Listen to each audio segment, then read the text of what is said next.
I'm fine, Jesse. What's your name, Dad? Sam. Sam. And are you a slut, Sam? I have 2 brothers. Oh, okay. Are you close to them? I am very. And do they see you as a slut?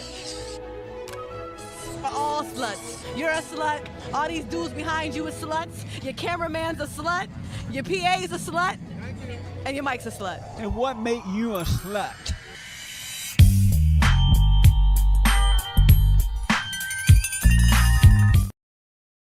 Talk radio. DJ in the meadow. Motherfucking women. Because you motherfucking guys out here on this impression that what you see that is brand new. These new words these new words, hypergamy and hypergamy, are brand new. I know a lot of people that smile in my face, but talk behind my back every time I'm gone. So when they call my number, I'll never pick up. I don't know you shit, bitch, leave me alone. I'm going big, someone dead. You gotta break the name down a little bit more. Someone Cause they dead. might be slow. I'm going big, someone dead. I'm going big, someone dead. Too many niggas, not enough hoes. And some of you niggas acting like hoes. Stay to myself like Lola do. Get high by myself, I'm not in the mood to apologize or be fake with you. We apologize if you ever knew. Too many niggas and not enough hoes. And most of you niggas acting like hoes. Everything I do is to alumni. I'ma take my time, I'ma master it. You should be mindful of a mastermind. But I let mine right where your mama left them. Blow up, hold up. I ain't seen your kind before. See me as a dollar sign. Till I resign or you report that I done you wrong. And I'm leaning on my home endeavors. Nigga, right now it's now and never. Nigga, right now I'm high as ever. But however, I know a lot of people that smile in my face, but talk behind my back every time I'm gone. So when they call my number, I'll never pick up. I don't know you shit, bitch, leave me alone. I'm going big, someone dead. I'm going big, someone dead. I'm going big, someone dead. I'm going big, someone dead. Too many niggas, not enough hoes. And some of you niggas acting like hoes. Stay to myself like Lola do. Get high by myself, I'm not in the mood to apologize or be fake with you. We apologize if you ever knew. Too many niggas and not enough hoes. And most of you niggas acting like hoes. Everybody heard that I fuck with Dre, and they wanna tell me I made it. Nigga, I ain't made shit. If he gave me a handout, I'ma take his wrist and break it. Nigga, I'm faded off of that new boat, chillin' with 2 hoes in her. And they tie my laces, living the matrix, that's them pills that suffer. Me and my niggas just acting bad. High power conglomerate, living that life in countless cash. Old friends I no longer have. I know a lot of people that smile in my face, but talk behind my back every time I'm gone. So when they call my number, I'll never pick up. I don't know you shit, bitch, leave me alone. I'm going big, someone dead. I'm going big, someone dead. Too many niggas, not enough hoes. And some of you niggas acting like hoes. Yeah, I remember when I came out and shit, man, it been so long till they see my dick. Probably been 5 months since I seen my sick. Goddamn it, can't that when it comes to this. When I was slipping up couches, nigga couldn't get a call, just a Glock for my voucher. Nigga, I was motherfucking out here. But the flashing lights had me stuck like reindeer when I should have been making bang gears. I was somewhere stuck with a flame here. Motherfucker, see how far that I came in. Went broke and I came up in the same year. Can I get a hell yeah? Drop my tear, hold my joy, show my pride. Music save my fucking life, I'm doing right. Left behind, feel my pain now. Styling her and shit, I spent 1,000 different hoes, different islands. Drop my mixtape and it's on like an album. Reason why I'm going big, bitch, suck my dick. Yeah, I'm going big, bitch, suck my dick. Tell 'em I'm going big, bitch, suck my dick.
Player Talk Radio. We in the building. Let's get it. Hold up.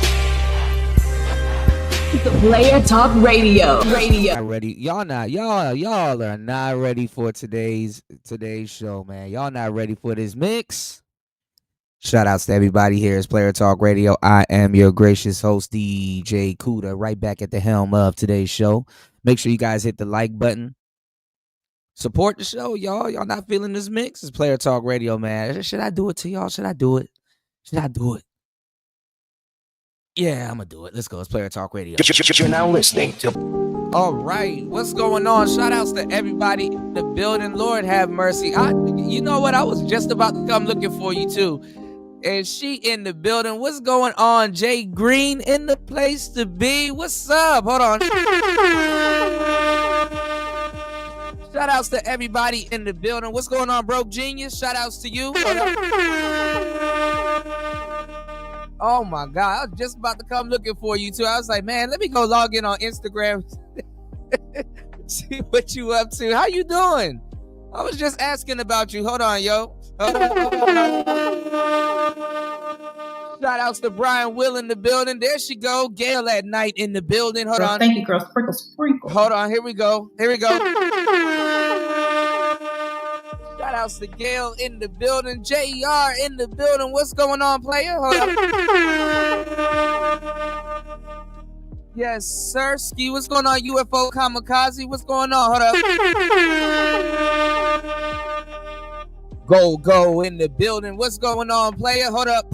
Let's get it, man. Bomb drop for Go. Shout outs to my brother Evron in the building. Let's get it. Hold up.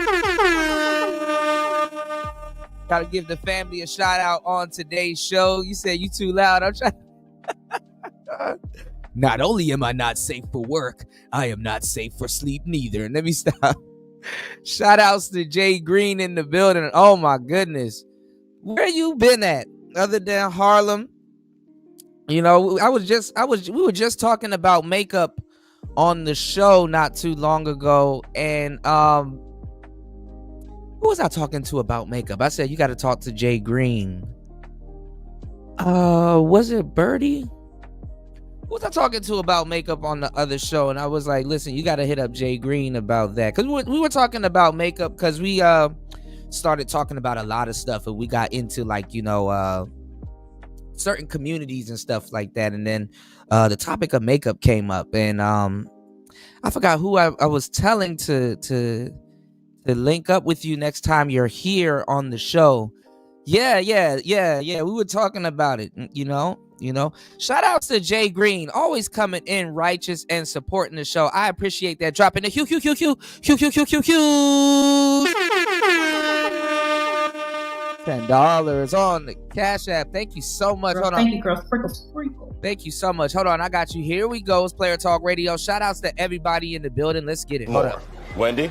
Thanks, Chuck. We're standing here in front of the Olympic Liquor Store in Queens where scores of African Americans have been lined up for hours. We spoke to a few of them earlier. Ladies, may we get a word? Hide the money, y'all. There's poor people around. With your broke ass. Shout outs to Jay Green in the building. Yes. Dang, I need to what was I about to say?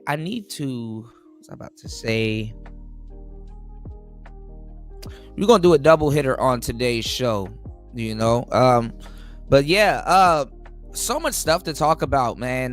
There's a lot going on in the world. Shout outs to Bronze Flat Power God in the building. Hold on. No, I did not see Young Pharaoh on Tasha K. Jesus Christ.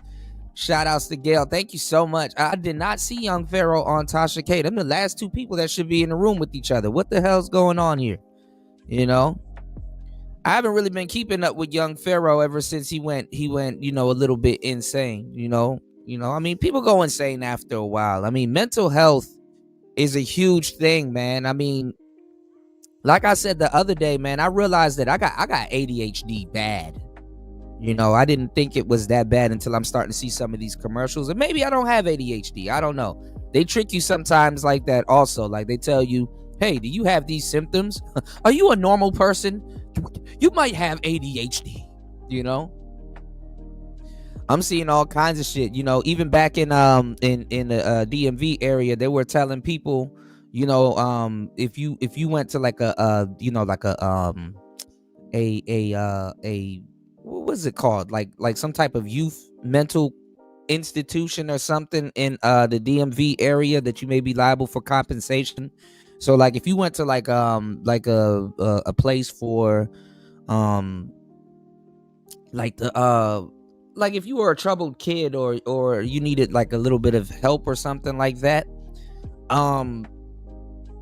they were like, you may be liable to compensation, because there was like a whole bunch of, I guess, correctional officers or something, or like people at those youth centers and stuff like that, that was like, torturing the kids and stuff like that. So like a lot of kids suffered from trauma and things like that, and like they're getting like these big ass checks, like they're getting these huge payouts and stuff like that from the city. So I'm like, damn, I didn't go to no youth center. I didn't go to no youth center, you know what I'm saying? But dang, shout outs to UFO Kamikaze. I didn't hear about that story, you know what I'm saying? But listen, y'all, I'm gonna tell y'all the truth, and I'm gonna keep it like a thou wow with you guys. I want y'all to really listen to what I'm telling y'all, and some of the stuff that I'm gonna be saying on today's show, and that I'll be saying on every other show. Like I hope when you guys go out in the world, I don't want to say good, bad, right, or wrong, because I don't want y'all to see any of the bad, but you can't help it. Like I'm telling y'all, pay attention to Player Talk Radio. I be giving y'all the game just on everything, not just, one thing. I know sometimes, I'm broad stroking, and some of the things I say may come off as harsh. I get it. You know what I'm saying? But listen to what I'm saying. There's a lot of people out here that are just glued to the internet or whatever they got going on in their life. And it don't necessarily mean their real life or their social life, man. There's people out here that are NPCs. You know what I'm saying? And if y'all don't know what NPC is, it's a video game reference. I know it's some nerdy shit, but it is a video game reference, and it refers to non-playable characters. You know what I'm saying? So if you ever played like Grand Theft Auto, or if you ever played a video game and you just see just people walking around just like zombies.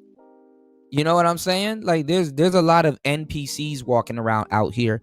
Even people that use the internet and that's online, and they don't even know it themselves that they're NPCs. You understand what I'm saying?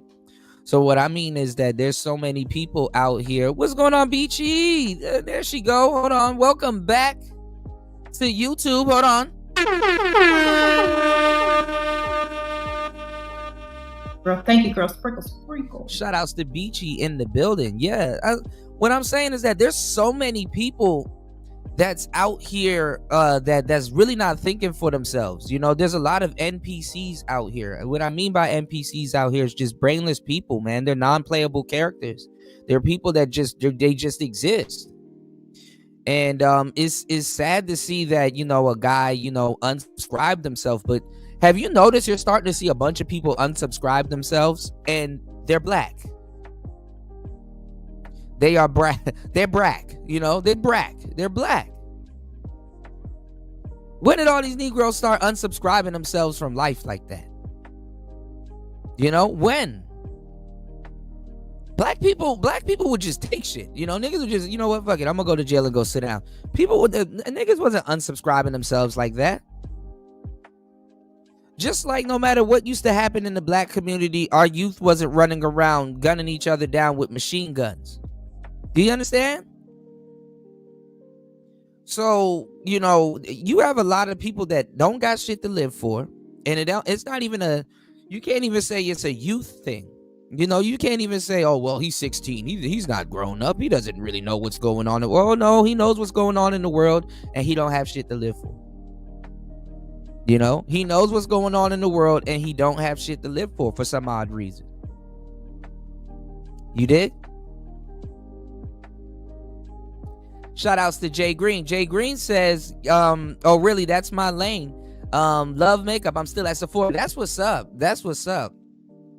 Shout outs to everybody in the building. Yeah, I gotta remember. I'm gonna go back because I gotta edit that show, and I'm gonna connect you guys together because the makeup content is it's popping right now. You said that seems odd, but I want to watch that. Yeah, I actually do want to check out Young Pharaoh on Tasha K. I wonder what they talked about. Young Pharaoh's also another brother. And I'm not gonna call him a simp because he got along with women and stuff like that. But like I said before, the pandemic and stuff like that. Okay, I got you, Gail. And before the pandemic and stuff like that, the Hotep brothers kind of went out the window, man. There was really nobody to hold the fort down, honestly. And Umar, he just been getting thrown to the wolves. So now you got Umar talking about divorce court and all kinds of different stuff, and the paternity court and all kinds of different stuff. It's crazy. And there's a story going on. I'm not sure where it was. I'm not sure if it was New York or Chicago, but recently a guy walked into child support court and unsubscribed himself. He I don't know if he had he unsubscribed himself from life, and I'm like, man, when the hell did brothers really start turning their TV off? Like, when did brothers really start going offline? When? And the pressure out here, schools aren't really teaching, especially if you go to public school. Man, if you go to public school anywhere after 2010, you're cooked. The schools don't teach they haven't prepared majority of the people that's going through the stuff that they're going through now. You wasn't prepared for any of this shit. Wasn't prepared for any of it. And the crazy part about it is that, the crazy part about all of this is that, good luck. I mean, problem solving skills and everything, a lot of us wonder why we use the internet to try to replace people. And I'm not gonna lie, maybe the person that you with, yeah, maybe you are legitimately mad at them. Maybe they are ugly to you right now. Maybe maybe I don't know. Maybe I don't know. But some people, I'm not even gonna lie, like I tell you guys, some people we have no business dating, and some people, I'm gonna tell you the truth, in certain parts of our life we have no business leaving. I'm all for people getting away from relationships that don't serve them anymore. Because at what point do you start putting up with something that doesn't serve you anymore, right? But at what point, do you not, go through, time to heal and build yourself back up, even while you're in the relationship? I think that's legit. Because some people be harming themselves once they bring closure to something, or not bring closure to something. And then sometimes too, you know what I'm saying, you have to give yourself time to heal, whether that's in the relationship or outside of the relationship, and that's for men and women, on some real player shit that goes both ways, some unisex player shit. Sometimes it's cool to heal in a relationship, and sometimes it's cool to heal outside of the relationship. Sometimes a nigga need 2 business days or a business week to heal. You know what I'm saying? Nothing wrong with that. But some people we have no business leaving. Some people we were just being childish with, or we were just being difficult, or I don't know. Sometimes you competing with your spouse. I have no idea, but people do it. And I tell you all the time, most people that are really red pill are in the ending stages of their relationship, or in a full-fledged relationship. And this goes for men and women. Women are red pilled by nature. We're not even going to play around with it. Women are, for the most part, red pilled by nature. And I'm gonna tell you some real shit. What they don't teach in school, which is the biggest asset that you can have in a relationship, like I've been telling you guys, is problem solving skills. It's problem solving skills. But with the ego, with social media and all the stuff that y'all see on the internet and stuff like that, yeah, you're gonna be like, man, who the hell is this person? I'll replace you. You know, between that and you feeling like Beyonce some days, you know, yeah. Don't you ever get to thinking you ain't irreplaceable, you know? Let me stop. But nah, I mean, honestly, I'm gonna tell y'all the truth. I mean, it's some real shit. I mean, you know, you gotta really, you know, put 2 and 2 together.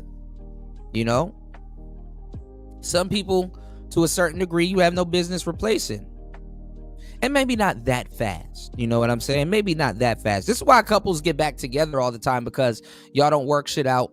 There is no closure, and then y'all get back together. You know what I'm saying? And then sometimes y'all get back together to realize, okay, yeah, this is why the hell I left. You know, this is why the hell I left. Damn. Thank you for reminding me, you know. Shout outs to everybody in the building. We are here as Player Talk Radio. Thank you guys for hitting the like button on the way in. If you haven't, please do that. We hit 4K, okay?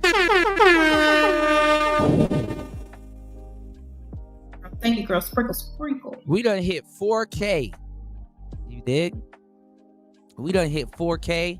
I appreciate everybody rocking with the show. Oh, man, on the last show, man, you should have seen it. A lot of people was mad and stuff like that. You know what I'm saying? Yeah, last show, you know, every so often I go on a rant about support. And, you know, every so often I do that, you know. And thank you, everybody that hit the like button and support the show.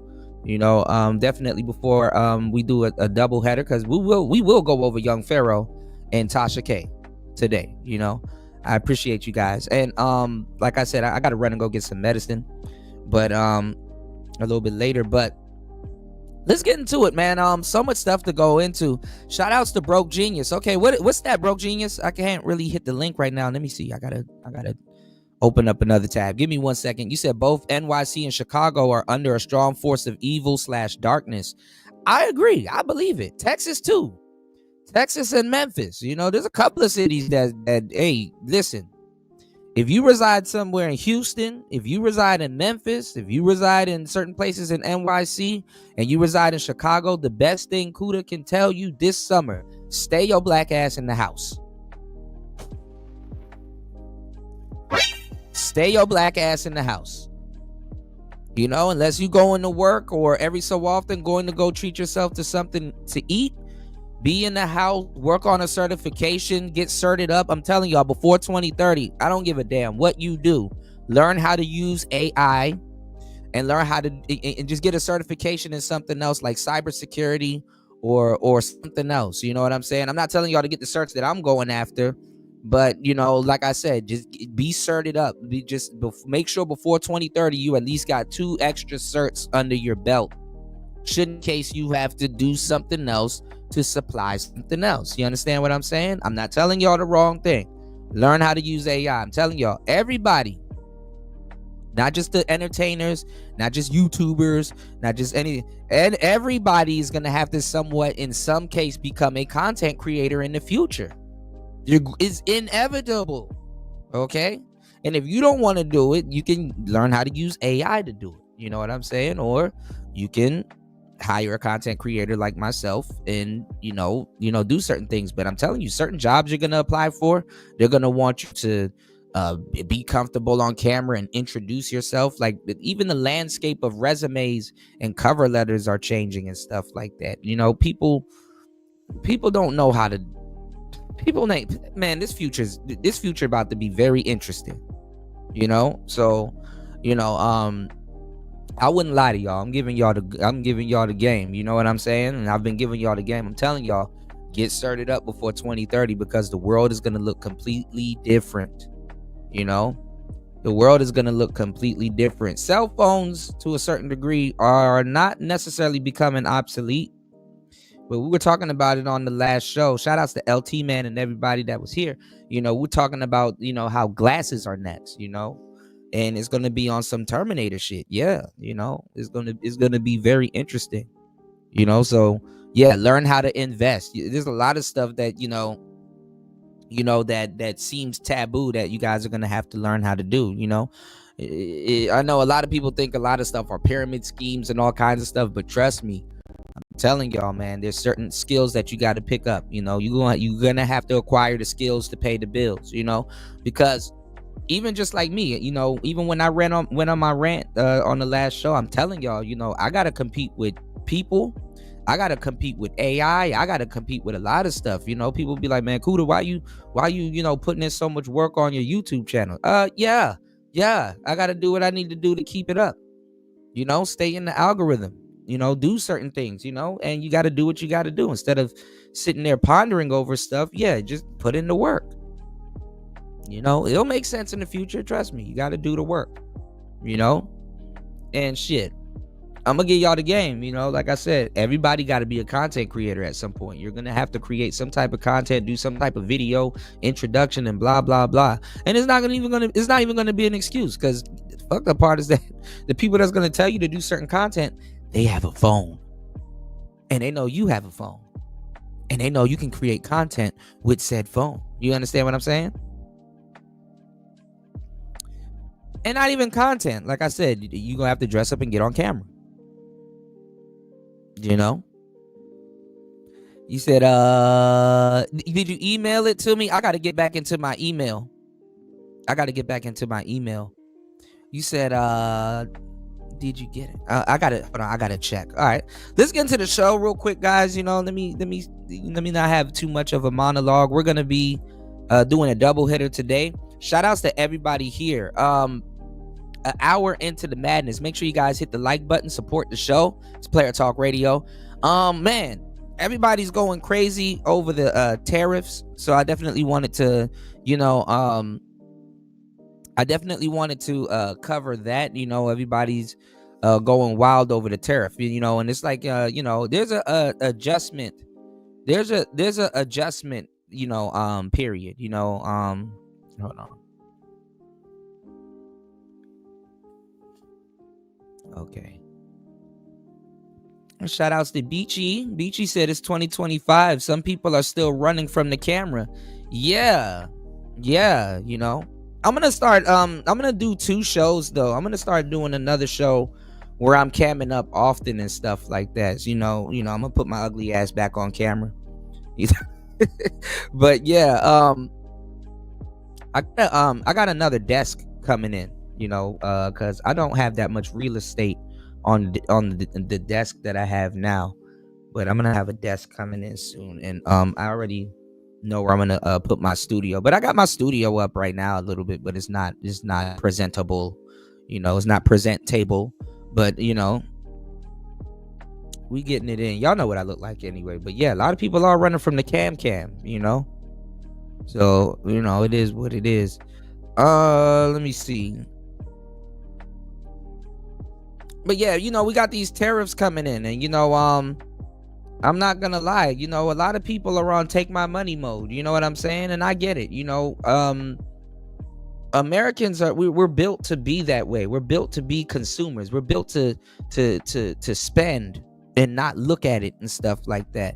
And I hate to say it, you know, a lot of people don't want to look in the mirror that some of us have a gluttonous nature, not necessarily with just money and stuff like that, but when you do something like what Trump is doing right now, which is, I'm not gonna lie, shaking a lot of stuff up. I'm not gonna lie. I feel bad for the people that have lost their jobs, you know, and I feel bad for the people that, you know, that has gotten audited and stuff like that. I'm not even gonna lie. A lot of people got comfortable in certain positions and stuff like that, you know. There's a lot of people that's afraid of the word audit, you know. And I told you guys in the future, you know, with the economy, that a lot of people are gonna have to be business owners, but to be a business owner, you got to have the personality and stuff for it. Believe it or not, you know. And then not even that, you know, a lot of people can be a business owner, but, you know, like I said, you have to have the personality for it. And then you have to have a interest in what you're, you know, in what you're doing, you know, because you can run a business, but if you kind of really don't have an interest or knowledge on the product or, you know, what type of business you're running, which is a bunch of different types of business out here, you're going to have to pay somebody that knows how to run a business, you know, and there's nothing wrong with that too. This is why companies hire managers, you know, but you need to know the landscape of the business and just have general knowledge of it. So, you know, you're not getting ripped off by an accountant or, or a or a manager or whatever. But anyway,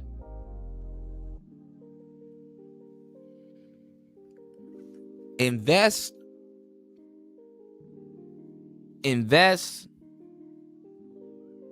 start something, get certed up, because things are changing.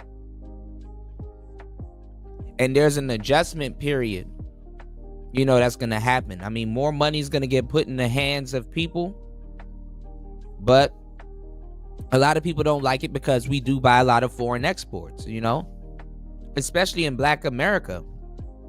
There might be a weave tax. They might put a tax on weaves. There might be there's going to be a car tariff. We like to ride foreign. Some of the products, ladies, that you guys like to buy, certain lotion, certain hair products, skin products,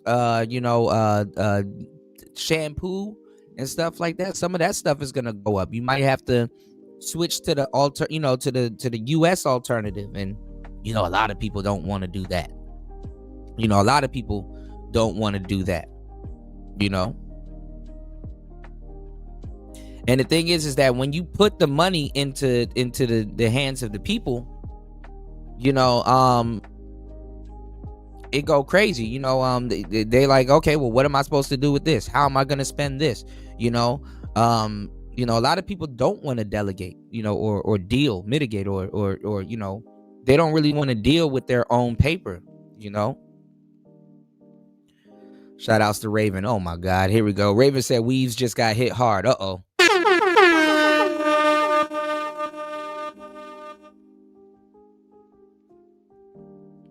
Yeah, I mean, anything that's outside of the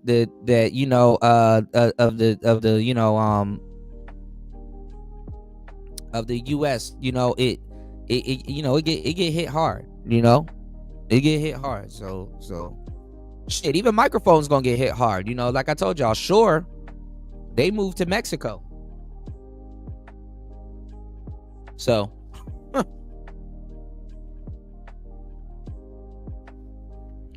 that shit crazy. But Kamala right now, she's striking back. She like, oh, I told y'all, whoop-de-whoop. You starting to see everybody all over the place like, oh, well, if you voted for Trump and lost your job, haha, that's what you get.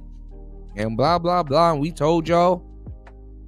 And oh, we told you he was a lunatic and oh my God, and blah, blah, blah. And it's like, dang.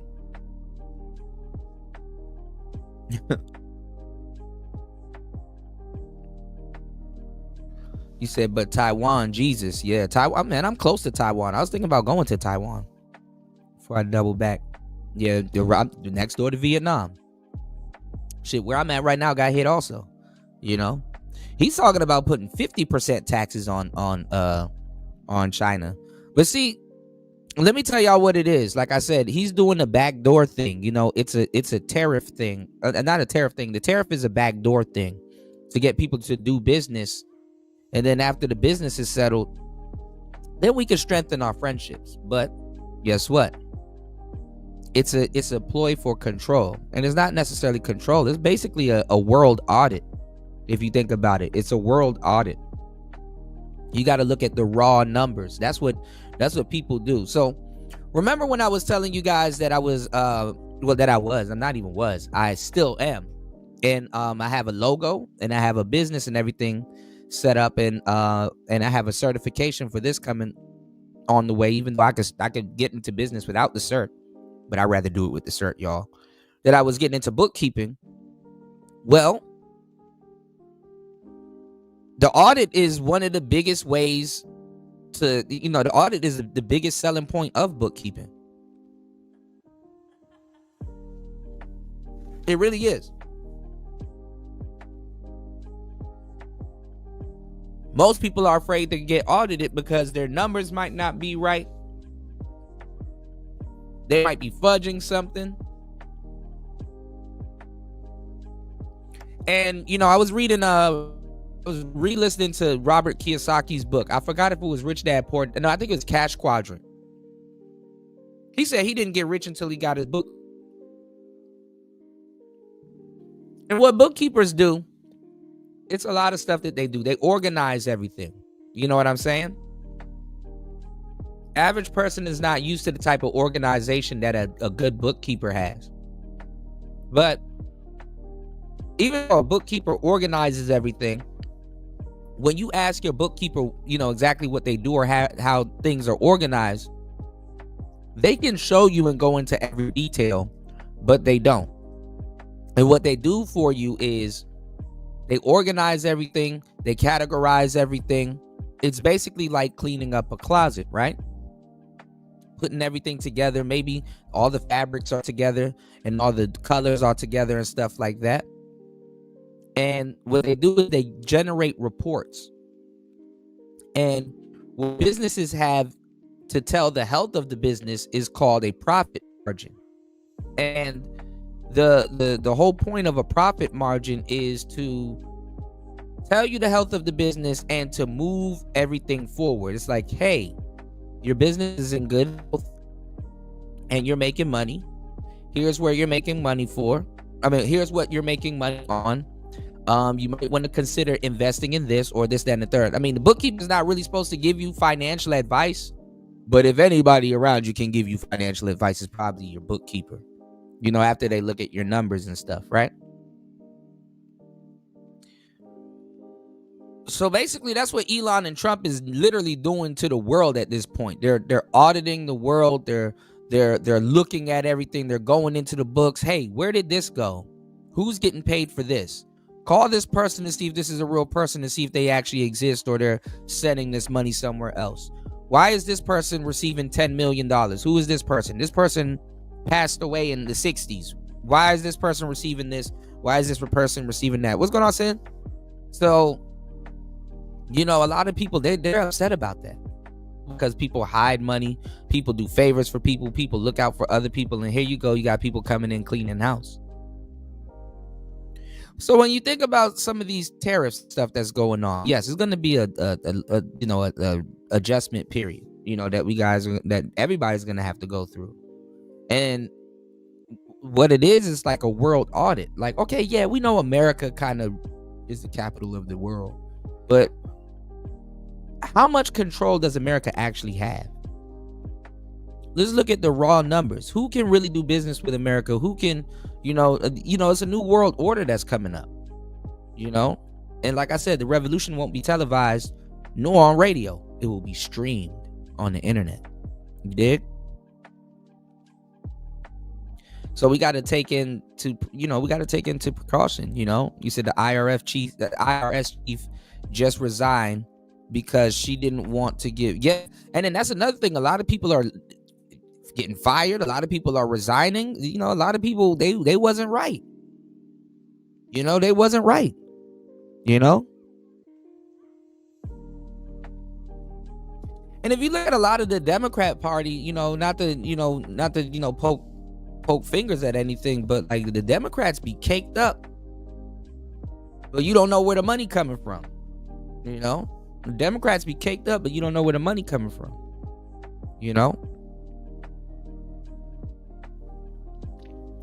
So it's interesting, it's very interesting. And like I said, I grew up Democrat, not necessarily Democrat, but I grew up with a Democratic family, so I've seen both sides of the spectrum, whether Democrat or Republican. Shout outs to everybody here. Please hit the like button, support the show. You can support the show at $PTV 888. That's $PTV 888. That's $PTV 888. And listen, if you are a Democrat, the information that I'm giving y'all is 1000% true. Get some certifications and stay out the mix, stay out the mix, but also too, look into more financial, literacy and stuff like that. Speaking of the stuff that they don't teach in school and stuff. Prices of things are going to be a little bit high, but, you're going to have to really look around and also get up a little bit of a, of a mouthpiece. You're going to have negotiation skills and stuff like that. And that's kind of the thing that they're losing in the West, or that we've lost in the West as Americans, that we don't barter. And we need to barter more. You know, what I mean by barter is, you know, we need to, you know, negotiate and cut deals and stuff like that. You know, even as somebody that's into business or get business done, you don't want to leave money on the table. A lot of people, a lot of people leave money on the table, you know, so they're kind of, hold on, y'all. Okay. Yeah, so everything is getting audited. Everything is getting audited, you know. But anyway, let's get into it. It's Player Talk Radio. Shout outs to Professor Black Truth. Chop up what he was talking about. Let's get it. And shout outs to everybody supporting Black media and supporting Black content creators and Black media appreciation. Family and fellow soldiers, I'm Sir, and this is the moment of truth.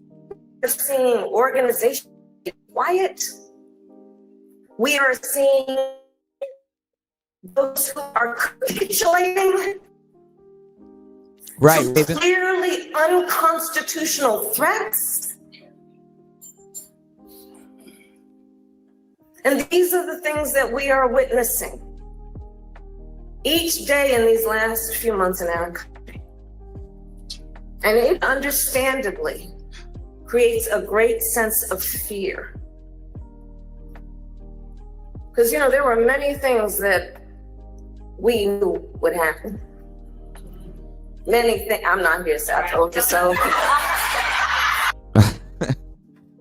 Kamala gonna rub it in, you know, she gonna rub it in, you know, whatever's going on right now, because, you know, a lot of people are uncertain, you know, they're uncertain about what's going on right now.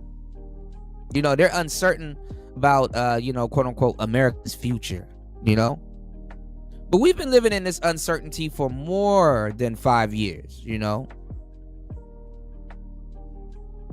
All right.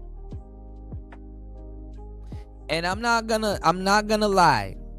You know, the Dems, they get bragging rights, you know, they get bragging rights now, because guess what? You don't know what was gonna happen if they got into office. You know, something tells me that if Kamala did win, we would probably be at war or odds with Russia. You know, I hate to say it, but I don't think she would have handled that situation well. Or if you put her in a room with Putin, he would force her hand, you know. Speaking of lunatics, Putin is a lunatic. You know, Putin is a lunatic. You know, you're talking to somebody that he's already at war. You know, he's already in the war room. You know, mindset. And not even just the war room, the actual real war room. He's in the war room mindset, you know. How much money would we have gave to Zelensky? Or how much money did we give to Zelensky under the table? Sometimes the number that they give y'all on the front end ain't the real actual number. This is why sometimes, like even if you go look back at that interview, you know, people seem extra pissed off. Because they tell the American people, oh, we gave them this much, when in reality, we gave them a different number. And even if we did give him a certain number, he got allies and stuff like that. He could sell a missile to somebody and get a different number.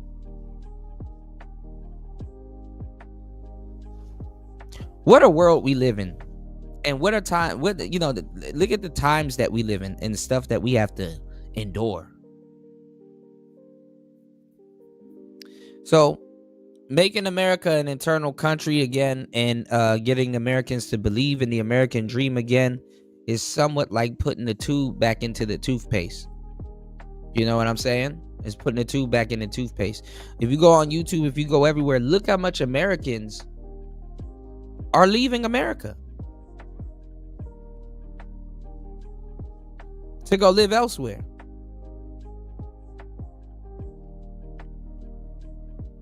Or at least go elsewhere to go sit down for a little bit.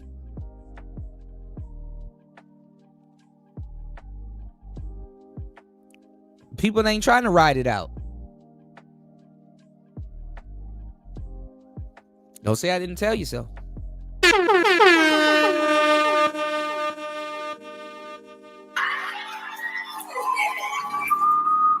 Normally, I would say something like, why so serious? But the question ought to be, what's so funny?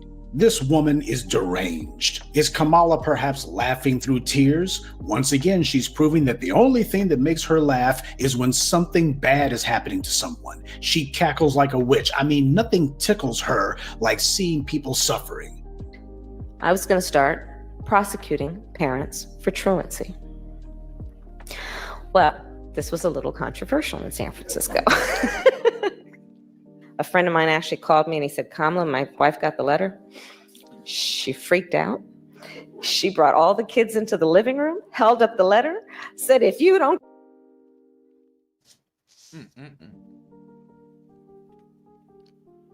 If she had sat up there and got your kids for truancy,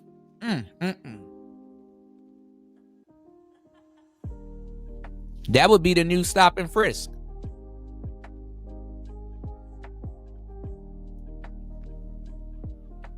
And you know whose kids are going to get stopped and frisked for truancy. Say it together, y'all. Black kids. Black kids. Black kids will get stopped and frisked for truancy. Why they want to stop and frisk black kids? Well, they're going to stop and frisk kids anyway because guess what? They don't know their rights.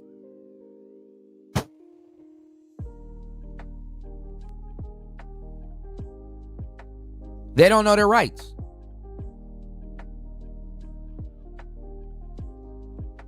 Let's go. Go to school. Kamala's going to put you and me in jail. Yes, we achieved intended effect.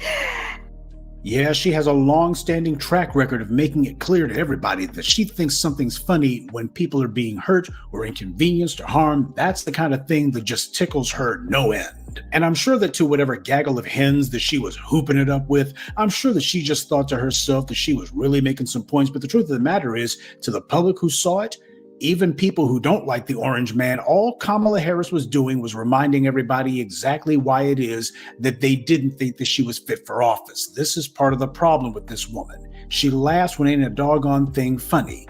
She could care less about what happens to the country. All she cares about is that America rejected her twice in 18 months.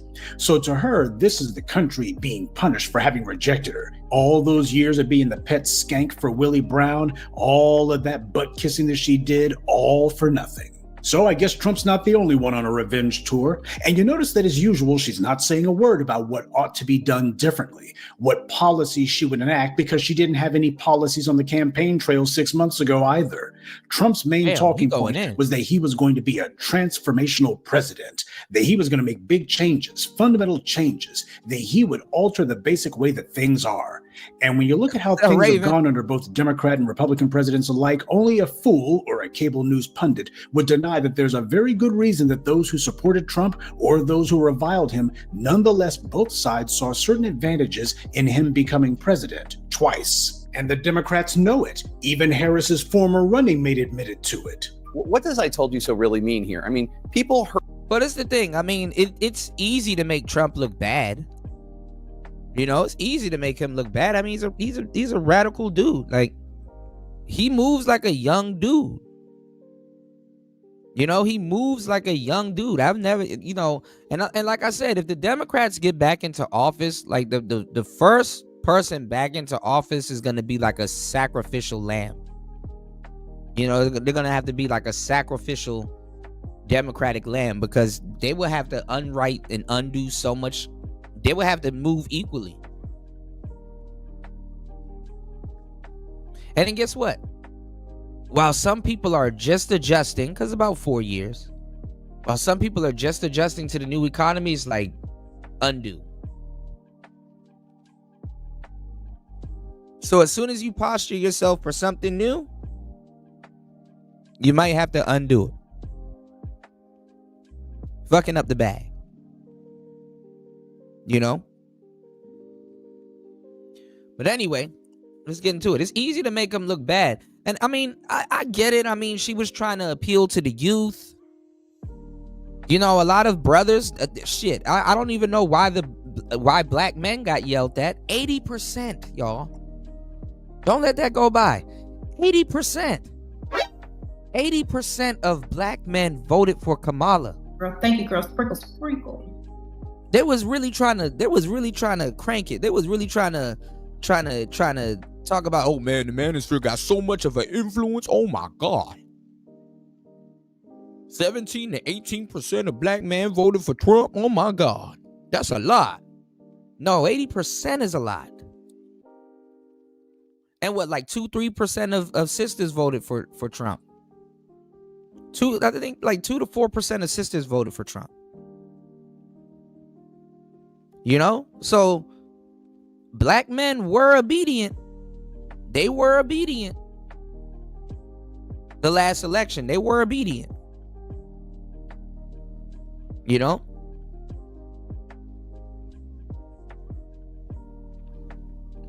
But I mean, where are we trying to get America back to? You know? Well, it's funny. November 11th, 2024. There's a picture of Glorilla and Kamala. There's a picture of Glorilla and Kamala that just came up on my screen. That's funny as hell. But it's like, where are we trying to get America back to? You know? And like I said, before they get anybody to do anything, it's like what Trump and it's like, well, Kamala and Trump is kind of doing the same thing. They got to restore the American spirit back into the American people. They got to get y'all back in the workplace. You know what I'm saying? That's another thing that's crazy. And they got to bring back, like, you know, actual labor. You know, so, you know, they're really going after the men on this one. And then I saw something also that we're going to talk about a little bit before we get up out of the building, because we'll be back. We're going to do a double header.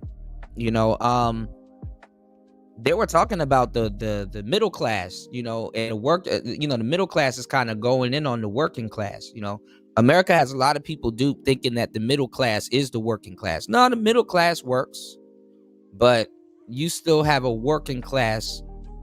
That's, you know, that's kind of what we're talking about, honestly. If you think about it, you still have a working class that's trying to at least get to middle class. I think it's safe to say that with inflation and stuff going on in the world today, that a lot of Americans don't care about getting rich. And honestly, it you know, the water seeps its own level. It gets us back to where we need to be, because guess what? Most Americans don't want to be rich. They just want to be comfortable. You know, they just want to be comfortable and stuff like that. They just want to be comfortable. And I hate to say it like this, but it's the truth. A lot of people feel rich with just their phones. Ain't that interesting? So anyway, I find that interesting. So anyway, you know, you got to build the morale back into the people. You got to get these people out of their houses now, back into the physical building. And let me tell y'all something. The people that y'all trying to get back into these companies, like the people that y'all trying to get back to physically go to work instead of on the internet or on their phones or on their laptops and stuff, remote work. Well, they're not trying to be back in the office with their rusty ass boss. It's like, listen, I'll send you a report. I will do the work from home. I will generate and blah, blah, blah, and send it to you and shit. They're not trying to be in that man's face or that woman's face. You want to know why? Because Gen X and millennials, like tail end Gen Xers and millennials, you know what they don't like? And what the world is trying to subject them to? You know what the fuck they don't like being micromanaged. They don't like to be micromanaged. Who the hell wants to be micromanaged? Who the hell wants to go from being okay, getting their work done at the house, to getting micromanaged and fired? They don't want to be micromanaged. And honestly, it killed the morale of the job market. It's like, okay, I do what the hell I need to do and take my black ass home. Don't nobody want to sit up there and do extras for free. You can't do extras for free at a lot of these jobs. Them niggas will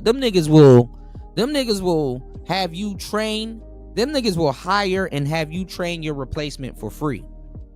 For the free. I don't think people should have to go through that. You know?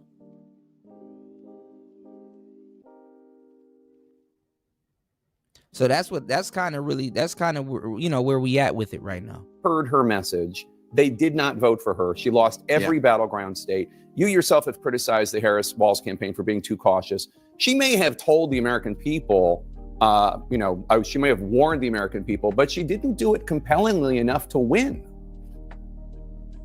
That is the absolute point. And look, when I criticize, I'm criticizing myself. I own this. I'm part of the ticket.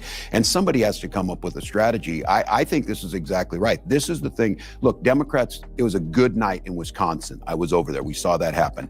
Donald Trump's doing this. Just to be clear, nobody on the Democratic side is celebrating this. And those folks in the street are not celebrating that Donald Trump's making all these errors. I think what the vice president's saying is that was pretty self-evident that he was going to do that. I do think the challenge for Democrats, and this is, I think, a structural problem that's going to take a lot more thinking.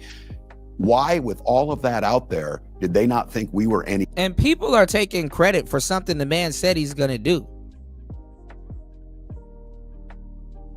Literally, I can pull up a whole video from Donald Trump, right? Literally before I was born in 87, talking about some China's getting away with too much. We need to put tariffs on them. So he was talking that shit from the 80s, and then now it's in 2025, and then you got inflation and all this extra stuff going on. Why are people like literally, I'm not even gonna lie, we live in a day and age that if y'all don't see a video or do a little bit of research, you're gonna think somebody said something extravagant, and it's like, no, you just been under a rock, or you just don't simply do your research. Because the internet has created a place where you can be everywhere and know a lot of things and still be uninformed. You know what I'm saying? You can be everywhere. You can be knowledgeable about certain things and still be uninformed. Let's go. Be better than that. And they didn't. And I'm very concerned with the folks who stayed home. And these are folks that I'll say once again, Donald Trump has identified their angst. They can't buy a house. They can't afford to get a good education. They're concerned that their economic future is so precarious it could slip out from under them. Less than half of Americans have $1,000 in savings. And I think, why was it not so? And the fucked up part is that they make it seem like it's an American, that it's the Americans' fault. I mean, it is, but then again, it's not. All throughout COVID. Well, first of all, let's get a couple things straight. Because America is very notorious for what I'm about to tell you. Y'all, please hit the like button, support the show, hit the Cash App. Listen to what I'm about to tell you. America will give you a disease and sell you the cure at the same time. Do you understand? And then tell you both is, well, not both, but it's your fault. Consumerism in America helped create these habits that America has. Spending craze. A little bit of gluttony on the side. Or they go up in something. Since we're speaking about tariffs, inflation is a secret tax. But inflation is not a secret tax. It's a tax. Right? It's a tax on on the back end, but it's a charge. And the thing is that even throughout COVID, they were trying to drain Americans' pockets. They know how much certain Americans are holding on to. And this is why they're auditing people. This is why they're coming back and locking people up for PPP loans and stuff like that. You know, they drain the money like a swamp. Again, you know, if you look at all the terms that they like, all the names that they have for money, they use water terms. You know what I'm saying? It's called draining the swamp. Oh, we know how much money the Americans have, or how much you have, or how much. How can you save? Save for what? You saving for? The average American doesn't know. And then guess what? Let's say you did save. Let's say you did save. You know what will eat up your savings? Inflation. Most people don't want to trade. Most people think that, they believe that, they believe that trading is a pyramid scheme, and it can be. You know, a lot of people have lost their money trading. A lot of people don't want to learn how to trade. So they gamble, or they get into some other vice and stuff like that. And these are all, America knows this. So that's why I said they use water terms for money. And like I said, the term that we were talking about is called draining the swamp. And you know what they do? You know what they say? It's like, okay,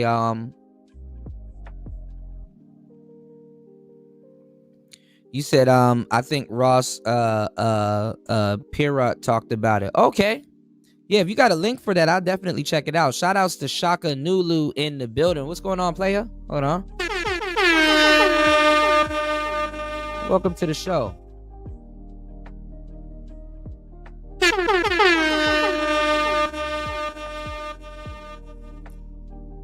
Yeah, so that's why when you hear the terms for money, they use water terms like currency, current,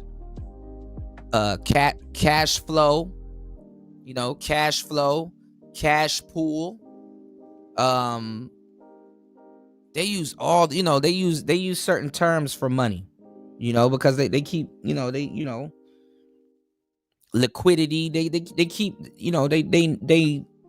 they know where the money doesn't disappear. It just goes into one pool or another cash pool or another.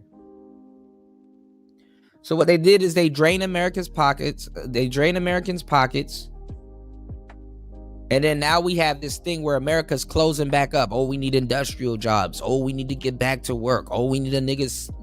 He need to not be on his computer all day. He need to be swinging a hammer. We need to industrialize. We need to bring back the steel mills. We need to do this. We need to, So they got to dupe the zillennials. Good luck with that. They got to dupe the zillennials back into working. They got to dupe the zillennials back into working. They got to dupe the millennials back into working. And I'm telling you, these people, they are not trying to be micromanaged. They're not trying to be around no bullshit. They don't care if you're trying to add an extra element onto what they got going on. They're not trying to be micromanaged.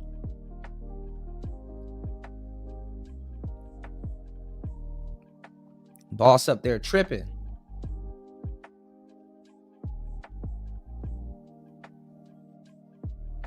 But hey, you didn't hear it from me. Let's get it. So compelling, it should have been a slam dunk for us to say we're the party that cares about that.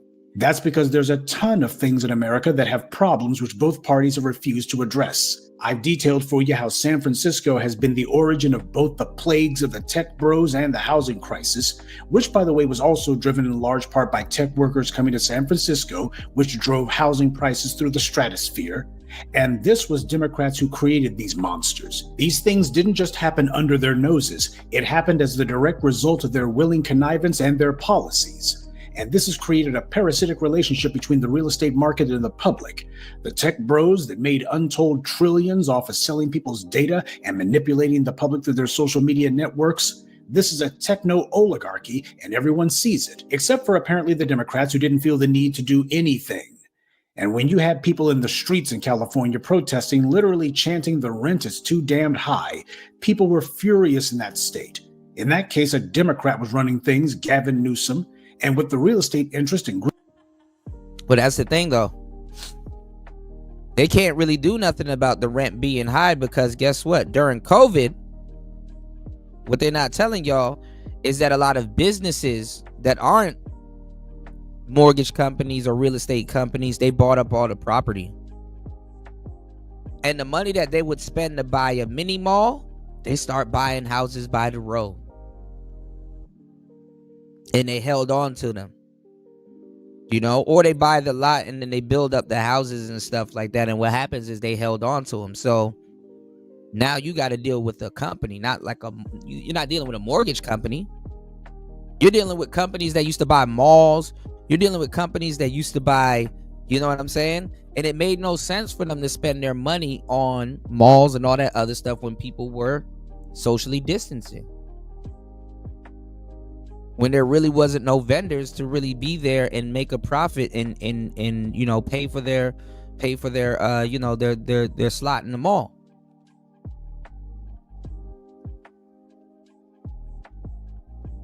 So now they got to get these houses back. They got to offload them back and say, hey, you know what? You know, we gotta get this shit back. How are we gonna lower some? You know, who are we gonna sell houses to? How much we gonna sell houses? You know, like the value go up. Like there's a lot of stuff. Like everything got to be reappraised. First of all, too, now that the millennials are in office,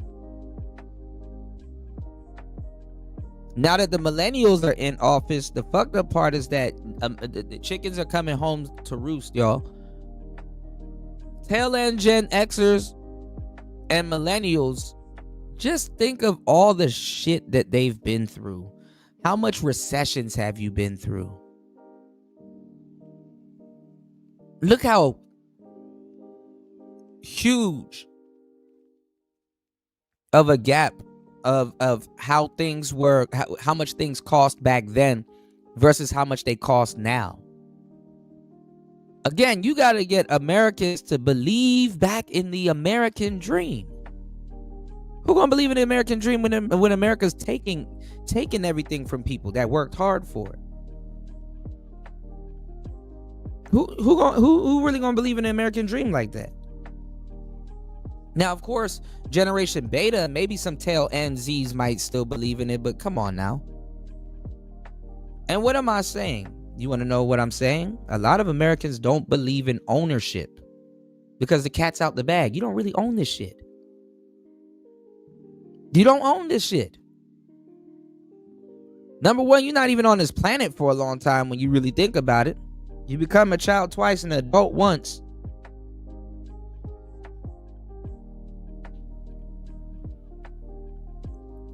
You can't blame the youth for not believing in ownership. They're even telling young people now, don't sell grandma's house, which is obvious. But guess what? They're telling young people now to go buy family homes. So in your 20s, technically you're supposed to be looking for a family house. You know, one of the rooms in your house, you have to dedicate one of them rooms to content. So a lot of people are buying 2 bedrooms or, you know, studios and turning their bedrooms into the office and stuff like that, you know.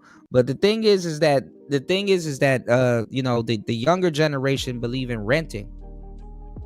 You understand what I'm saying? There's so much things that we have out right now that become a ball and chain. You understand what I'm saying? And the thing about America is, even if it's not true, you have to sell the illusion of freedom. You got to sell the illusion of freedom. This is also why even in California, like they were trying to say that, oh, well, gas vehicles are going to be illegal in California soon, especially coming 2030. Even Rolls-Royce has changed. They're trying to change their whole fleet to electric. They just dropped the electric Porsche not too long ago. Not the Taycan, But they have a GTS Carrera, you know, that they dropped. I just saw it yesterday. Doug DeMuro reviewed it. It's not electric though, it's a hybrid. But what I'm saying is this: they were gonna say that gas vehicles are gonna be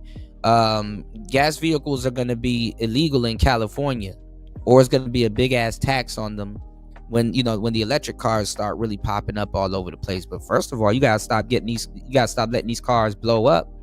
And second of all, just the concept of an electric car. See, a gas car,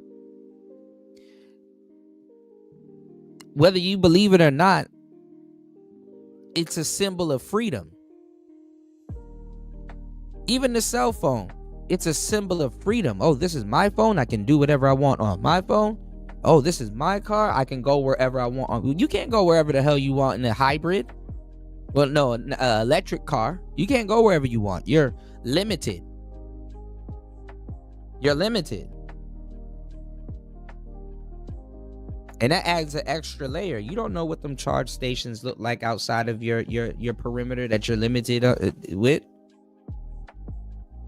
So look at how Americans are going right back to the ball and chain model. A house can be a ball and chain if you can't get rid of it. Who the hell gonna buy it? Who you gonna sell it to and not get ripped off? You know?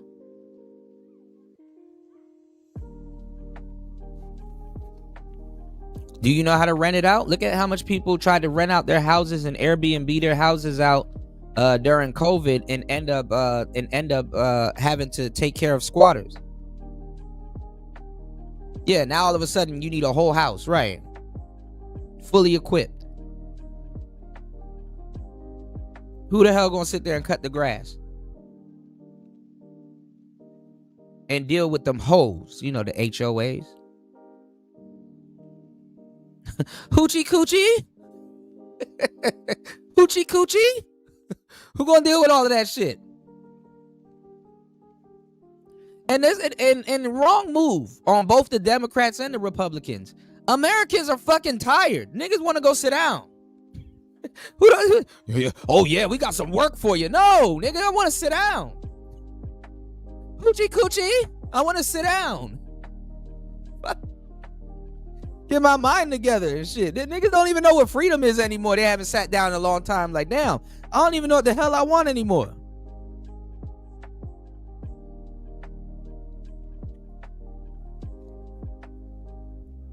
Like, Americans shouldn't have to work to live and live to work. Like, literally, you're not at home.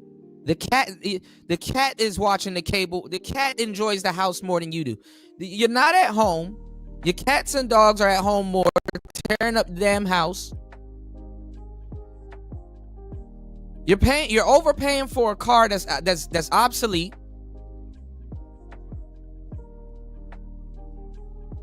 You're driving to work in the car that you're overpaying for. To pay for a car that you're barely in because it's parked all the time in the parking lot and you're barely at home.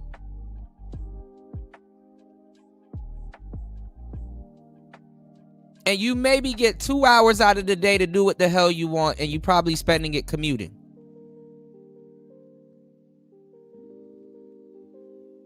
And knowing how life is right now, y'all niggas don't get no goddamn 2 days off. 2 days off my ass. You got to be doing something else on the side. To survive in America, you got to have damn near 2 jobs and a bit of scamming on the side, or you got to have one good job in some type of side hustle.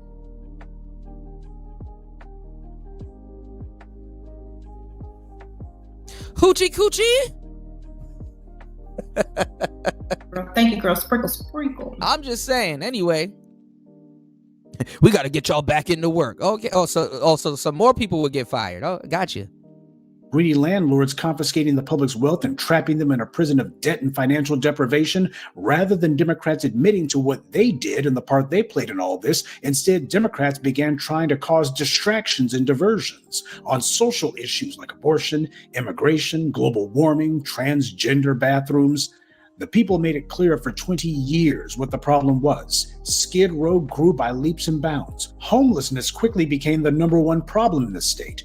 But the Democratic leadership was only thinking about how much money they were getting from the tech bros and how many of their family members and friends were being enriched by all of this real estate activity. So for the Democrats, there wasn't a problem. Now, are the Republicans complicit in all this? Of course they are. Problem is, they're not the ones who told the working classes that they were on their side. They're not the ones who pretended as if they were on the side of the little guy. San Francisco Democrats, like Kamala Harris, were the ones who did much to create this whole mess. They were the ones who created the circumstances that made so many people think that maybe an angry orange Cheeto should become president.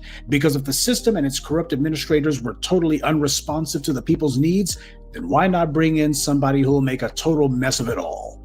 This is what happened.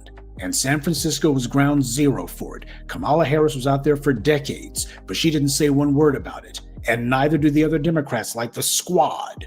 They don't dare talk about it. What are they going to be doing about all of these hedge funds, all of these private equity firms who are buying up the country, who are the ones driving the cost of living crisis? Even Bernie Sanders doesn't dare say it. They're continuing to play act as if they don't know what's really going on, as if it's all just the usual banter about the haves and the have-nots. But they don't talk about who the haves are or what they're going to do about them. Continuing to play act as if they don't truly know where the cost of living crisis came from or what to do about it, and they certainly didn't have anything to do with it. That's what makes Kamala Harris's laughing about this all so perverted. The people saw a radical decline in their living standards, and when they put Obama in office, he gave the middle finger to Main Street and intentionally made the choice to bail out Wall Street instead. Now, recently, Obama did a speech. He recently did a speech, and I'm not even gonna lie. You're starting to see a lot of Democrats come forward, and for some weird reason, I guess because all these audits are going on. They're coming out of nowhere being weird. I want y'all to pay attention to that because we got a lot of stuff to chop up. They're being weird. Like, okay, why are y'all coming out of the cut, and trying to clean your hands or something? Like, why are y'all just cleaning your hands or something? And they're pointing the finger at Trump, like, see what he doing, see what he doing. I wouldn't have done that. I'm just here to clean. Why are y'all doing damage control? See, I think with the audits, you're going to see some documents and papers and stuff with these people's names on it and saying, yeah, they intentionally gave this to this person and this. That's what bookkeeping is. When I was telling you guys about bookkeeping earlier, that's what bookkeeping is. It's literally just a record. It's a record. It's like here's the money that was given or the money that we have, and here's where it went. And here it is on paper, just organized. Now, why am I talking about all of this stuff? Because we are going to get into another topic that we talked about a minute ago, and that's been talked about for damn near I know my whole life. They're blaming the boomers. The boomer blame is coming right back. The boomer blame is coming right back into effect. The boomer blame, right? Boomer blame coming right back into effect. And that's crazy that the boomers they're getting blamed, but guess what? They people are like, well, who got the best out of the economy? And they've always blamed the boomers. And the boomers have always told the younger generation to pull yourself up by the bootstraps. That's like famous boomer quote right there. Pull yourself up by the bootstraps. But guess what? Even as millennials, or whatever you want to call this generation, or zillennials and stuff like that, they're getting paid significantly less. And I'm not even gonna lie, they working their ass off, or they're trying to work a little bit smarter. That's what the millennials kind of brought to the table with technology and stuff like that. But what the fuck does that mean these days? That don't mean you're not working your ass off. You're trying to work smarter, not destroy yourself. But guess what? Even working smarter nowadays is destroying yourself, because guess what? It's not getting you nowhere. You know, inflation done caught up to the conversation. See what I did there? So yeah, they blaming it on the boomers. The boomers can only say, man, pull yourself up by the bootstraps and stuff like that. So what they're saying is that the problem is, right, if I'm getting it straight, and you gonna hear a little bit more about it as we go forward. You know, y'all hit the like button, support the show. It's a very educational show, y'all. Are you guys enjoying the show? Please hit the like button, show the show some love. All right, listen to what I'm telling you guys.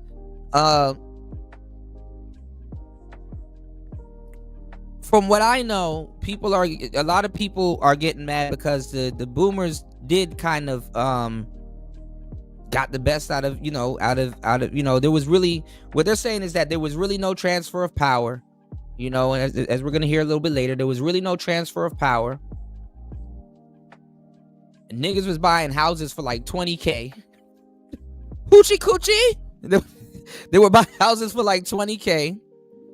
They didn't really move out of the workforce easily. They were taking up space. They turned around to have Gen X kids, millennial kids, and some of them even got Gen Z kids. You know, the boomers, they left a lot of other generations holding the bag. You know, with some of the stuff that they have done. And like I said the other day, it was weird and crazy to see that. Dang, I looked up, I'm like, dang, millennials are in office now. Because I didn't know Vance. I didn't know Vance was a millennial. You know, but he's an older millennial. And I'm like, oh, shoot. We in office now. This is going to be interesting. So how are you going to put the American toothpaste, how are you going to put the toothpaste back in the tube? You know, how are you going to put the toothpaste back in the tube, y'all?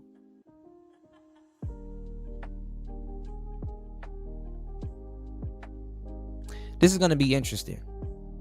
This was the Democrats' biggest act of contempt for the public since the '94 crime bill. This created a huge void of support for the Democrats that Trump was able to step into. Democrats gave the middle finger to the voters, so a lot of them saw Trump as a way to give the middle finger right back. And have Democrats learned from all this? Have they realized that they have been their own biggest enemy? That they must now finally address the economic issues that they've talked about but refuse to do anything about? Of course not. Even now, Kamala and the Democrats are pushing for more of the same. Continuity, the same old status quo. Barack Obama claimed to be a change candidate, but the only thing that changed was the rhetoric. And Hillary, Biden, Kamala, those clowns didn't even promise to be change. All they said is, we're not Trump, and that's all we have to do. Well, the voters decided that the Democrats would have to do more than that. Democrats ought to be rushing to admit to their political sins and promising to atone for it by enacting the policies that their base have been demanding for decades. But instead, the Democrats are hoping that Trump's economic incompetence will drive his approval ratings low enough that the Democrats will be able to slither back into power without having to do anything. The stock market is taking a hit, but the big money that backed Trump, they didn't do it because they thought that he would do things to harm their interests. If this mad gambit of his actually does pan out, then Democrats could well see their chances of getting control of Congress back for nothing slip away. And of course, what they'll do is blame what the white media is intentionally mislabeling as the far left for that. Whatever happens, that's what they're going to say regardless. When the reality is that neither defund the police nor any other corner of the activist left are to blame. The Democratic leadership has become too much like the Republicans to the point that they are just as determined as the GOP to attack Democratic voters. Now, they could change that, like they pretended to do in 2020 and start winning elections again. But as Jim Himes admitted, this is not about winning elections. This is about preserving a particular status quo as dictated to them by their big donors. The point of this morning's briefing is that Kamala Harris is proving why, even though Trump isn't fit to run a fever, much less a country, neither is she. What does it say about her that at this late date, with fascism on the march? Well, I mean, they got to keep the bag. They got to keep the bag coming in for themselves. They got to keep the bag coming in for themselves all throughout the next 4 years. So, and maybe the next 16 years, because that's the conversation on the table right now. Damn, will the Democrats be in office? I mean, will the Republicans be next 16 years? You know, because Vance get it right after him and stuff like that. I don't know, man. I don't know, but I'm gonna tell y'all the truth. Any pot shot that they can take, they at this point is like forcing their hand. They have to take it. See, I told you it ain't gonna work. See, I told you so. I told you so. And honestly, let me tell y'all what's gonna happen. And I hate to say it like this, but y'all know it's the truth. Americans love to be sedated. Americans love to be sedated. We talk and gallivant around like we want the truth. You don't really want the truth. You want a good lie. Lie to me good. I sound like that lady off of you saw who was that lady that was talking to that black? Look at me, you must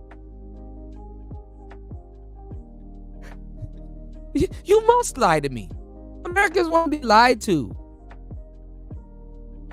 What was Kamala doing before she lost her election? Oh, look, I got some. Oh, y'all like weed? Weed?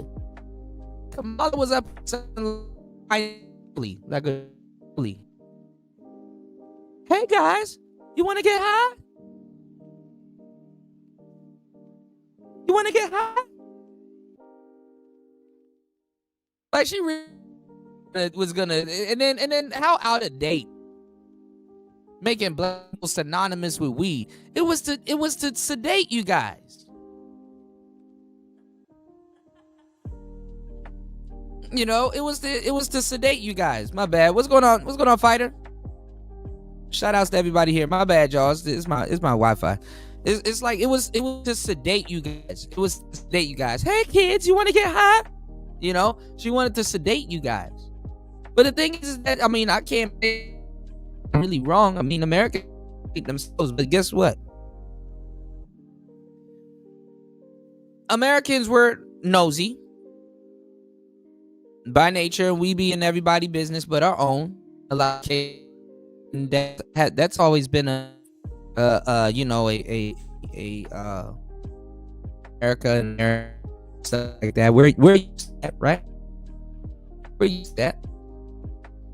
But let me give y'all a game.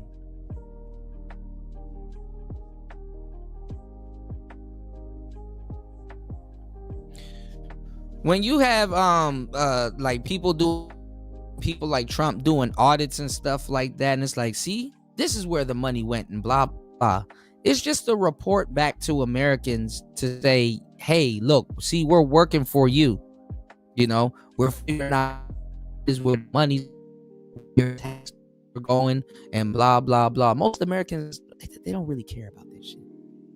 It's just good to know, and it's like, finally somebody's working for us and blah blah blah. That's why they can't tell us every single thing. That's why Elon was, if I could tell y'all what was really going on, I'd be gone. I'd be up out of here for sure. You know what I'm saying? Because you gotta somewhat be sedated. Americans just want to be relieved. They want to be reassured of something. You know what I'm saying? They kind of want to act like they want to know what's going on in every nook and cranny, but a lot of them really won't. They really don't want to know. And then on top of it, they don't really want. They would rather somebody else deal with their money than them having to deal with their money. It's like, okay, well, dang. The prices of everything is up, and I'm making more money, but where the hell am I gonna go? Where am I gonna spend this? How can I get what I want? I want something specific, and I'm not trying to spend no more than blah blah blah. A lot of people, they're not gonna tariff what? See, Americans, they like to be in a herd further away from the bullshit. They don't, you know, other than the military and stuff like that, they don't really like that when older people or politicians are beefing, they get sucked into it. You understand what I'm saying? Even though Americans would love to be in the tug of war, they don't want to actually feel the the effects. They like to watch it on TV and stuff like that, but they don't want to go out there in the real world and feel. Oh no. Oh no.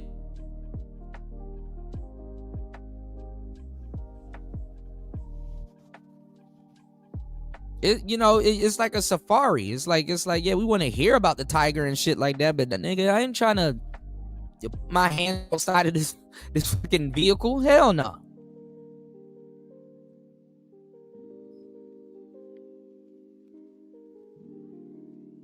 Anyway.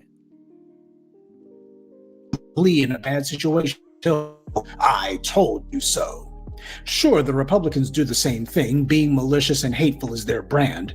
But I thought Democrats said that they were supposed to be the adults in the room. Well, what adult does this? A display of schadenfreude may be what you do when you're talking to a few of your select supporters behind closed doors, but the reality is the Democrats are suffering from a real confidence and credibility gap, and displays like this do nothing to close it.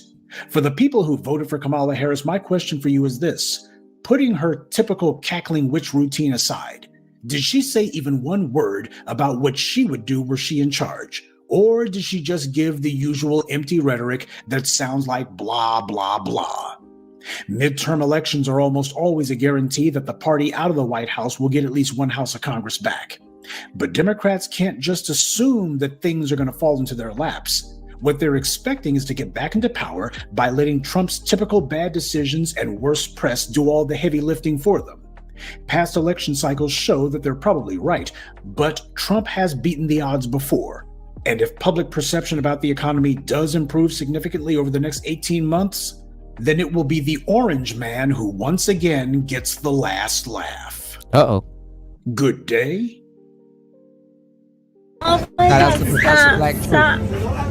I'm Kamala Harris, and I'm grocery shopping. It's insane. Inflation is wild. This is my favorite cream of wheat al negrito. It is, guess how much it is? $11. I can't believe how much it went up in a week, but no pictures.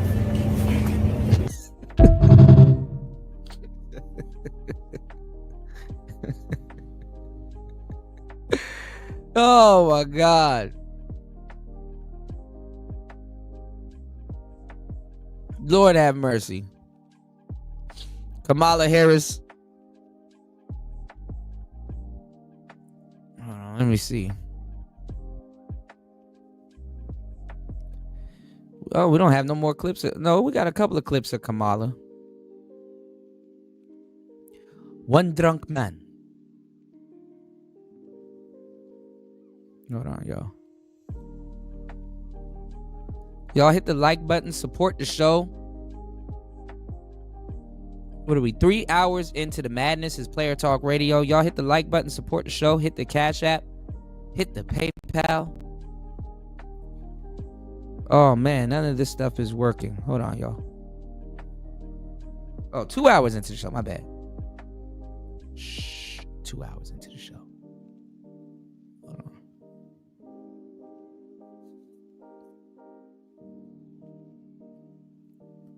Moreño Negritos.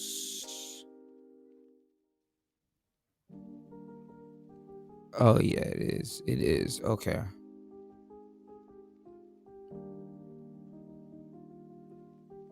Hold on. Oh, I guess we don't have it. I thought we had another clip of Big Mala, but we don't.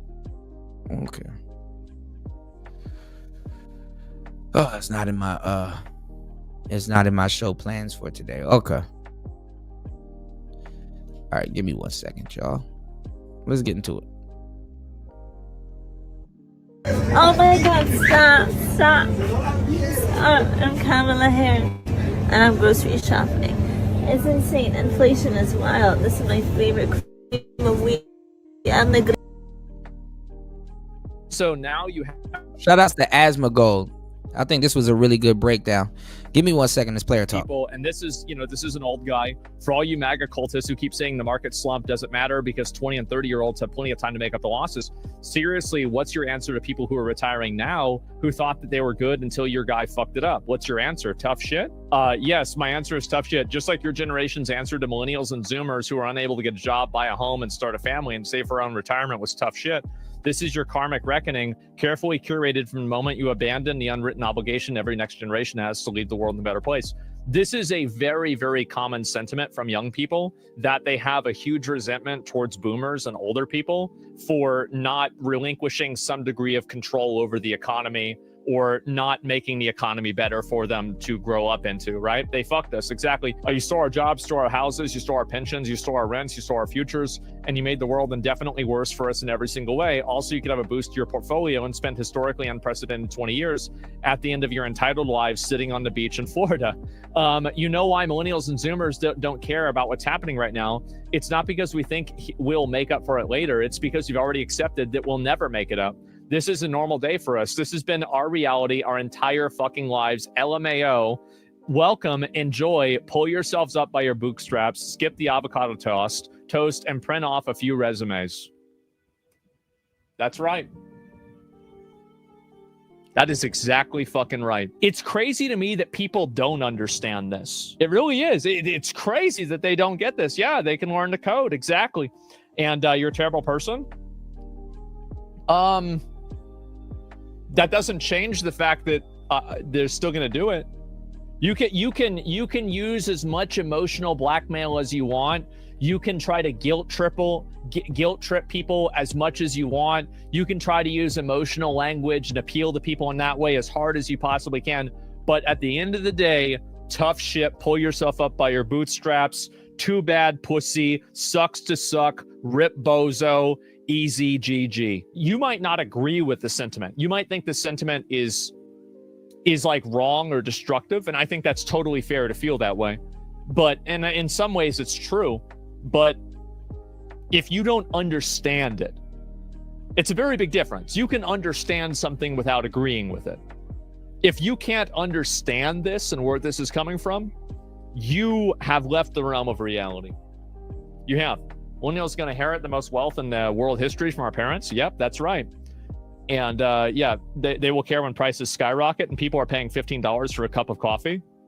People are already paying $15 for a cup of coffee. See, like you can't make this like argument to fear of prices going higher. Do you know why you can't do that? It's because it already happened. It already happened.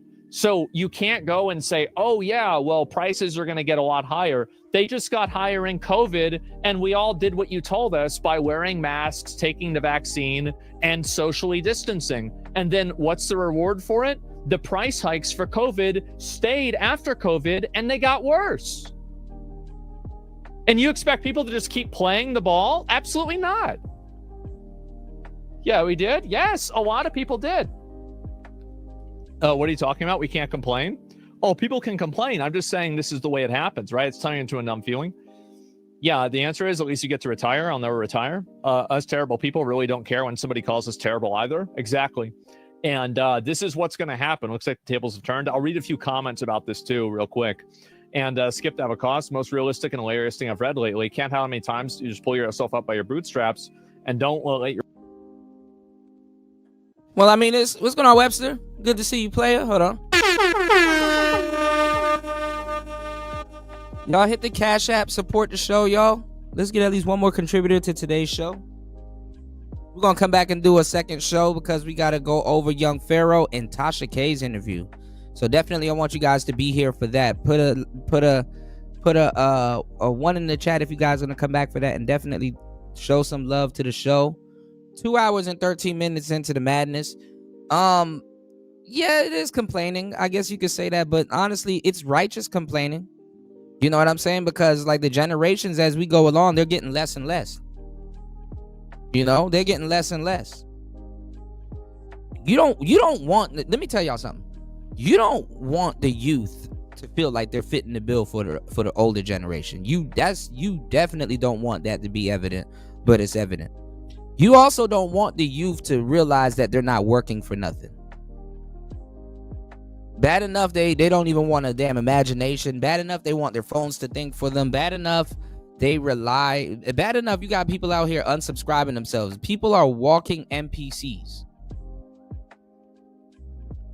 And the thing is that, you know, a lot of the Democrats too, in a lot of cases, got a lot of people hoodwinked. Even a lot of the Republicans got a lot of people hoodwinked and shit like that. Because think about it, right after COVID happened, during Trump's presidency, Biden came. And it was the Biden administration that was telling y'all, hey, get the booster shot. Hey, follow this and follow that, and everything will go back to normal, and blah, blah, blah, and this, that, and the third. And then, boom. Look at where we at now. And then they try to run this whole campaign and saying, oh, well, if you like Trump's presidency, that means you liked Obama's, what Obama did, because all of that stuff was what Obama did. And you felt the effects of it 4 years later.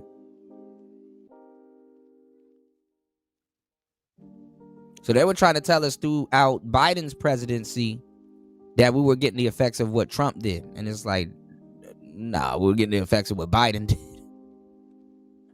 Biden didn't do nothing. And if y'all go back to Player Talk Radio during those times when I was covering that also, it kind of got worse because it was more so like a stay of power. Not even a stay of power. It was just like some of the stuff he had to agree and keep us in that position. All right, let's get it. Your work boots get called. Literally every financial advisor tells you to move money out of stocks and into risky investments if you're near retirement. Yeah, of course. The Tunskin Rod, the motherfucker from Orbit. Yeah, their houses all went up in value over 5x in the last few years, and their stocks are already 5x from 2000. No one gives a shit. Yeah, exactly. And this is all why people can't afford food. And your retirement's not ruined because the market pulled back to the level it was 1 year ago.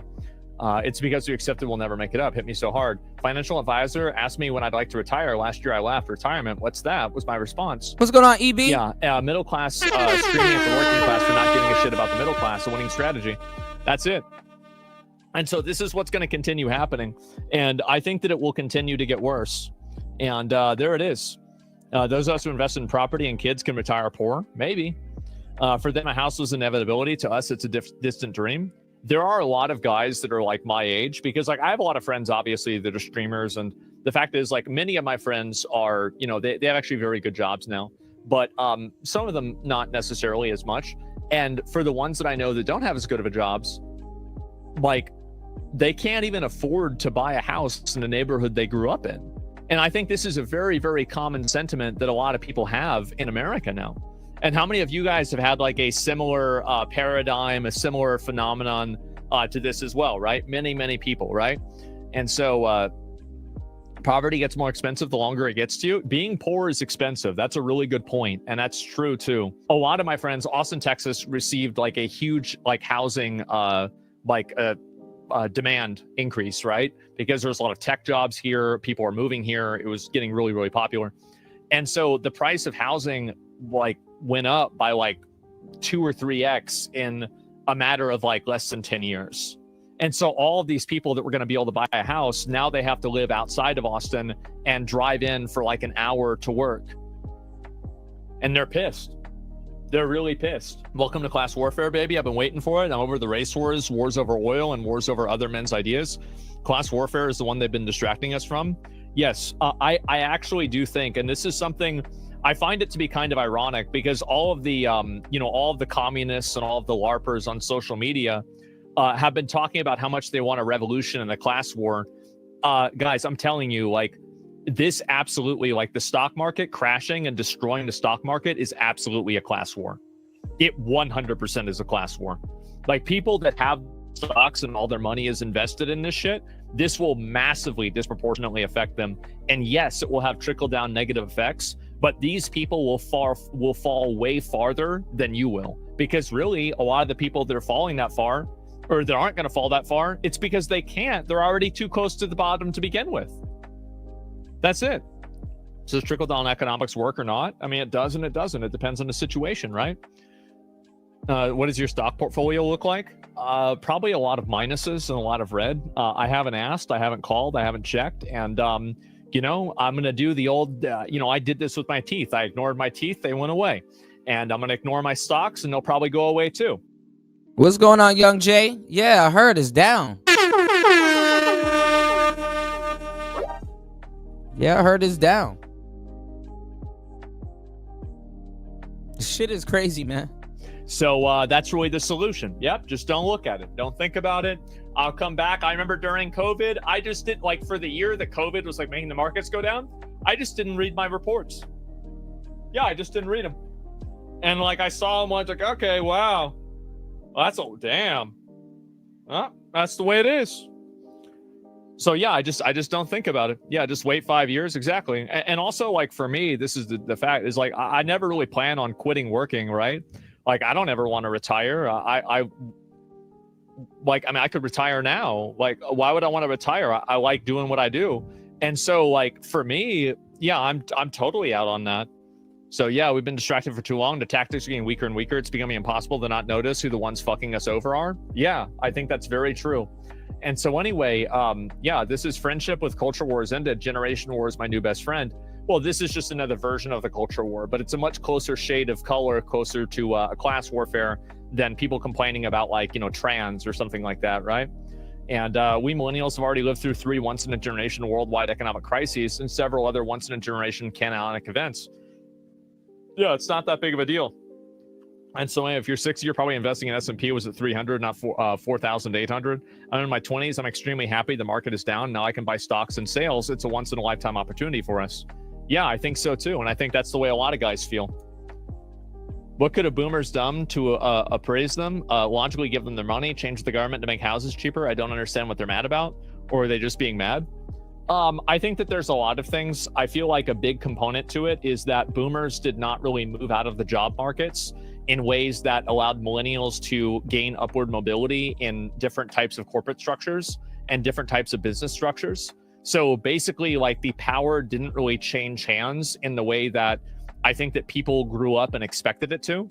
And some of the reasons for that are, I mean, I think there's a lot of reasons. Well, also too, if you look at the world right now, a lot of boomers still got to work too.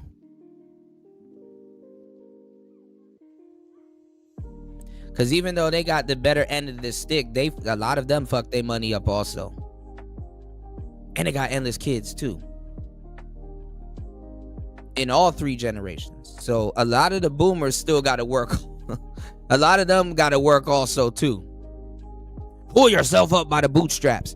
But even if they have to work, even a lot of them that are still working, I'm going to tell you the truth, they still even got a huge head start.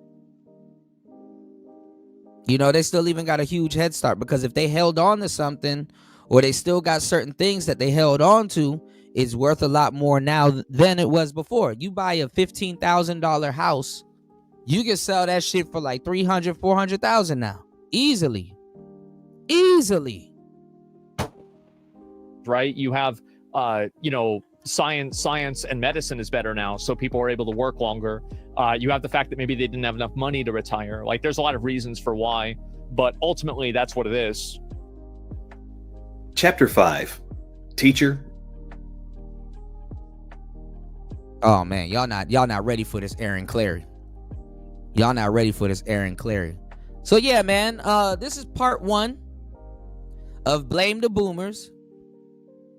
And hoochie coochie, blame the boomers. You know, it's blame the boomers time. You know, we're gonna get more into, you know, we got some clips coming up with Trump and his tariffs, because people are terrified of the tariffs. And you know, definitely thank you guys for informing me that, you know, young Pharaoh got a one-on-one with Tasha K. We're gonna get into that. We got a lot of stuff to get into, man. You know. So make sure you guys hit the like button on the way out. Support the show. It's Player Talk Radio. I am your gracious host, DJ Kuda, right back at the helm of today's show. We are back in the building. It's Player Talk Radio. Good morning.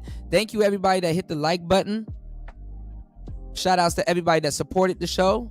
Definitely got to do better on the support, y'all. It's Player Talk Radio.